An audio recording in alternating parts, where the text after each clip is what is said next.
Yes, good question. Dry ice consumption, grew 5% annually over the past 5 years, as I noted, but this growth was driven by the dry ice blast cleaning as well as food transport in the medical sectors. Dry ice blasting alone has increased at over 5% annually over the past 5 years.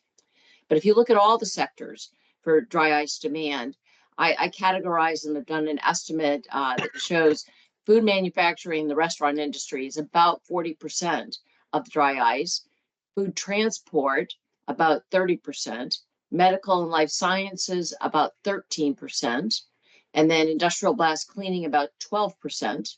And then other is 5%, which includes like the recreational uses of dry ice.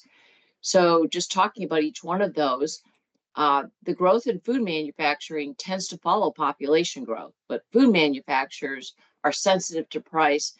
So that application has been declining over time as they try to find other methods to lower their overall cost for CO2.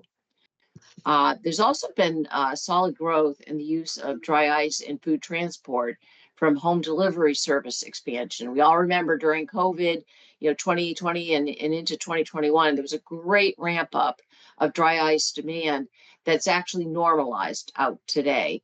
The traditional use of transport by food processors has increased with population growth, which drives pretty much the overall food sector growth.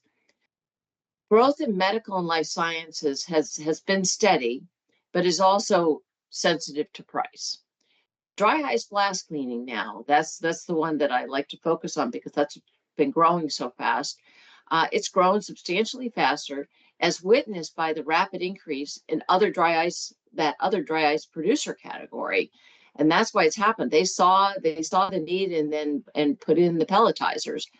The speed of cleaning, and it's more environmentally friendly than using chemicals and water, are really some of the reasons for this growth.